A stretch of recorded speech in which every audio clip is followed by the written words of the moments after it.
Assalamualaikum dan selamat sejahtera. Dalam video ni cikgu nak berkongsi. Jadi cikgu nak bagi tahu dulu, cikgu tak tahu sangat secara detailnya tentang perkara ni. Cuma bila cikgu pergi yang karnivor pendidikan kan, yang sambung pengajian tu, jadi ada salah satunya booth tu tentang latihan separa perubatan yang melibatkan Kolej Sains Kesihatan Bersekutu. Sekali lagi cikgu sebut, yang melibatkan Kolej Sains Kesihatan Bersekutu. Yang ini di bawah Kementerian Kesihatan Malaysia atau bawah Kerajaan Malaysia lah. Jadi bila sebut tentang bawah Kerajaan Malaysia ni, dia selalunya keluar-keluar tu, kemungkinan kerja tu, dapat kerja tu besar lah. Dia ada tempat di institusi kerajaan. Dan nak mohon untuk latihan separa perubatan pun kena melalui Suruhanjaya Perkhidmatan Awam. Kena buka laman web SPA ni dan kena tengok lah. Jadi cikgu tak pernah mohon, jadi cikgu tak pernah tahu sangat. Tapi disebabkan adanya karnivor pendidikan sebelum ni, jadi cikgu ada pernah dengar lah tentang benda ni. Jadi mungkin kalau kamu nak tahu lebih lanjut, mungkin mak ayah kamu ke boleh cuba call tanya Kolej Sains Kesihatan Bersekutu ni, bila dia buka nak mohon macam mana. Jadi boleh ni. Cuma cikgu nak pergi secara ringkas saja apa benda yang ada di dalam latihan separa perubatan di Kolej Sains Kesihatan Bersekutu. Yang nak mohon ni kena melalui SPA, Suruhanjaya Perkhidmatan Awam. Jadi program apa yang ada? Program apa yang ada? Dia sama ada peringkat sijil atau peringkat diploma. Ada dua ni saja yang cikgu tahulah, peringkat sijil dan peringkat diploma. Jadi dia program apa yang ditawarkan di Kolej Sains Kesihatan Bersekutu ni, ataupun di tempat-tempat yang boleh dapatkan sijil ataupun diploma ni lah. Contohnya jururawat masyarakat pelatih. Jadi tak pastilah jururawat masyarakat lah ya. Apa beza jururawat masyarakat dan jururawat biasa saja, cikgu tak pastilah ya. Ini kena tanyalah, cikgu bukan bidang ni. Just nak bagi tahu kamu, je share saja, berkongsi saja apa yang sebelum ni sikit sebanyak cikgu pernah dengar. Jadi jururawat masyarakat ni, dia ada Kolej Jururawat Masyarakat, dia ada Kolej Sains Kesihatan Bersekutu. Jadi ini mungkin Kolej Jururawat Masyarakat ni ada di Kanga, Bukit Mentajam, Port Dickson, Segamat, Keluang, Batu Pahat, Jerantut, Pasir Mas, Tawau, Serian. Kemudian ada Kolej Sains Kesihatan Bersekutu Kota Kinabalu. Kemudian ada juga Juru Teknologi Makmal Perubatan Pelatih. Cikgu lupa tadi nak terang. Bila sebut tentang latihan separa perubatan ni, ada perkataan perubatan di situ. Jadi perubatan ni kamu jangan ingat hanya doktor sahaja ya. Ni cerita tentang doktor perubatan saja, doktor sahaja. Padahal di sebalik doktor tu ada banyak lagi kerjaya-kerjaya lain dalam bidang perubatan ni, yang tak semestinya kamu kena belajar sampai jadi doktor untuk terlibat dalam perubatan. Dan kamu kena ingat juga, doktor tu selalunya dia merawat pesakit. Dia bahagian paling depan sekali lah untuk berjumpa dengan pesakit-pesakit ni. Tapi di belakang doktor tu adanya pegawai-pegawai sains kesihatan yang lain yang membantu doktor untuk dapatkan keputusan pesakit tu macam mana. Contohnya pesakit tu dia ada masalah tentang darah dia. Mungkin doktor akan ambil darah dia ke, ataupun pegawai kesihatan sendiri yang akan ambil darah dia, atau jururawat yang akan ambil darah dia. Dan darah ni akan diuji lah, akan dicek sama ada penyakit ke tidak ada penyakit ke. Dicek oleh pegawai kesihatan tu sendiri, bukan doktor yang cek, yang duduk di dalam makmal tu pegawai kesihatan. Yang duduk dalam makmal tu yang akan cek darah tu ada penyakit ke tidak ada penyakit ke, okey ke tak okey ke, platelet dia macam mana. Sama juga air kencing, air liur, kulit, kadang-kadang sampel dia tu, semua yang duduk di dalam makmal ni akan bekerja untuk tahu apa benda yang ada di dalam sampel tadi. Kemudian result tu, keputusan tu akan dibawa ke doktor, doktor akan baca sahaja. Itu yang selalunya berlaku di hospital besar lah. Kalau klinik-klinik kecil tu mungkin doktor yang akan buat lah ya. Mungkinlah doktor yang akan buat, cek air kencing ke, darah ke, apa ke, air liur ke, mungkin doktor yang buat. Tapi di hospital-hospital besar selalunya macam tu. Dia ada sistem dia. Bukan doktor pun jumpa pesakit pun dah lama sangat kan. Takkan semua benda kita nak himpun bagi doktor buat.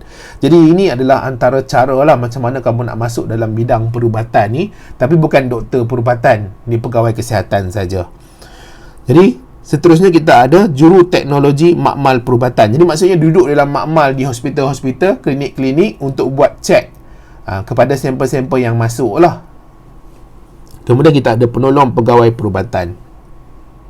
Jadi dia ada assistant kepada doktor tu kan. Kadang-kadang kita ada dengar juga assistant ni. Dia ada kolej pembantu perubatan ni lah. Kemudian pembantu kesihatan awam pelatih. Cikgu pun tak pastilah apa beza ni. Kamu kalau masuk dalam kolej bersekutu ni, kamu mungkin lebih faham lah, ya. Kalau ada siapa-siapa yang alumni ke kan, mungkin boleh tulis kat ruangan komen untuk bantu adik-adik junior-junior kamu ni. Jadi cikgu nak bagi pendedahan sedikit lah kepada dia orang, supaya nanti bila dia orang sambung belajar, tak ada orang terkejut sangat, oh ada je program ni. Kemudian juru X-ray, penolong pegawai farmasi pelatih. Ni ada melibatkan bidang farmasi ni. Jadi tak semestinya kena belajar diploma farmasi, barulah boleh duduk di tempat ubat di dalam hospital tu. Jadi kemungkinan boleh juga masuk ambil latihan separa perubatan ni, dan kamu boleh bekerja di bahagian farmasi di hospital-hospital atau di klinik-klinik lah. Jururawat pergigian, juru teknologi pergigian, pembantu pembedahan pergigian. Ini yang melibatkan pergigian. Kemudian penolong pegawai kesihatan persekitaran pelatih, juru pulih perubatan cara kerja pelatih, juru pulih perubatan anggota pelatih. Okey. Jadi ini adalah dia punya program-program lah, sama ada sijil atau diploma. Dan antara yang menariknya latihan separa perubatan ni, antara yang cukup menarik latihan separa perubatan ni, selalunya bila kamu dah habis latihan ataupun diploma tu, kamu akan dapat kerja. Okay, dapat kerja. Kamu akan ditawarkan kerja lah di tempat-tempat tertentu, di bawah kerajaan lah, ya, di bawah kerajaan. Dan kemudian satu lagi, kamu akan dapat allowance. Okay, dapat allowance. Jadi di sini ni peringkat diploma akan diberi allowance sara hidup 621. Kemudian peringkat sijil akan diberi allowance sara hidup 517. Kalau tak salah cikgu lah, ya, kalau tak salah cikgu ni bulanan dapat allowance secara bulanan. Kamu dapat bulan-bulan untuk kehidupan kamu, ya, untuk kehidupan kamu secara bulanan. Banyak, ya, 500 lebih ke atas ni banyak nilai dia, besar nilai dia. Kamu mungkin boleh tolong hantar duit ni kepada mak ayah kamu kalau mak ayah kamu susah. Kemudian dapat juga allowance tahunan. Jadi allowance tahunan ni melibatkan allowance buku 250. Kemudian ada juga sekali sahaja yang kamu dapat RM25, allowance perkakas RM25, allowance projek RM90. Kemudian pakaian seragam, kasut percuma asrama disediakan.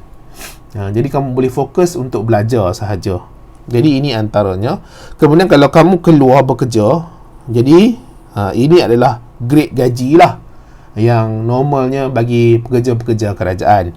Dia ada grade 29. Lagi tinggi grade dia, lagi besar lah gaji dia, ya. Jadi ini kemungkinan adalah diploma. Lepasan diploma, gaji kamu mula-mula keluar tu adalah 1,900. Mungkin 2,000 lah, ya. Dan naik sekarang ke, cikgu tak pastilah. Kalau peringkat sijil ni mungkin U19 atau U17. Ada 1,500, 1,500. Memanglah kamu dengar macam sikit kan, tetapi ini permulaan lah. Mungkin waktu kamu keluar tu umur kamu 20 atau 21. Pada usia 20-21 ni, dengan gaji 1,500 lebih ni, ya, paling tidak pun orang kata alhamdulillah lah, ada juga kerja, ada juga gaji. Jadi apa lagi, ya, ni dia punya kelayakan. Kelayakan ni kamu baca sendirilah, ya. Cikgu pun tak apa nak pasti sangat kelayakan dia macam mana. Tapi yang tak salah cikgu, paling minimum sekali kepujian, ya. Jadi dia tak memerlukan sangat kecemerlangan dalam kamu punya result tu. Kepujian sahaja, jangan gagal lah, jangan ada yang gagal. Kemudian yang nan bumi pun boleh mohon. Okay, yang bukan Melayu lah, bukan Bumi Putera pun, kalau tak salah cikgu boleh mohon. Yang boleh mohon. Dia tak ada syarat di situ. Itu sajalah yang cikgu boleh berkongsi, ya. Cikgu nak cerita lebih-lebih pun cikgu tak apa nak tahu sangat, sebab cikgu bukan lepasan ni. Kemudian sekadar cikgu dengar sajalah yang bila kita pergi karnivor pendidikan tu, dia ada booth dia. Dia buka kaunter pertanyaan tu, dia tunjuk lah adanya torso, adanya alat-alat yang digunakan untuk dia orang belajar macam mana nak buat CPR, macam nak buat Heimlich maneuver. Jadi macam-macam lah, menarik lah. Ni salah satunya lah. Kalau nak mohon, kena buka laman web SPA ni. Dia melalui SPA, Suruhanjaya Perkhidmatan Awam. Jadi maksudnya kamu masuk dalam perkhidmatan awam. Okey, ada apa lagi ke tak nak terangkan? Tak ada lah kot, ya. Mungkinlah kamu kalau nak tanya soalan, boleh lah tanya kat ruangan komen. Mana nak tahu ada senior-senior kamu ataupun ada orang yang pernah belajar dekat Kolej Sains Kesihatan ni yang terbaca, mungkin dia boleh reply dekat kamu kan. Tapi cikgu memang nak katakan tahu sangat tu tidaklah, ya. Tidaklah sangat tahu.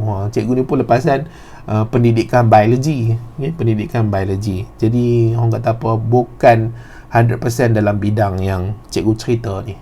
Itu sajalah. Hopefully kalau tak banyak pun sedikitlah dapat beri sedikit kefahaman kepada kamu tentang latihan separa perubatan.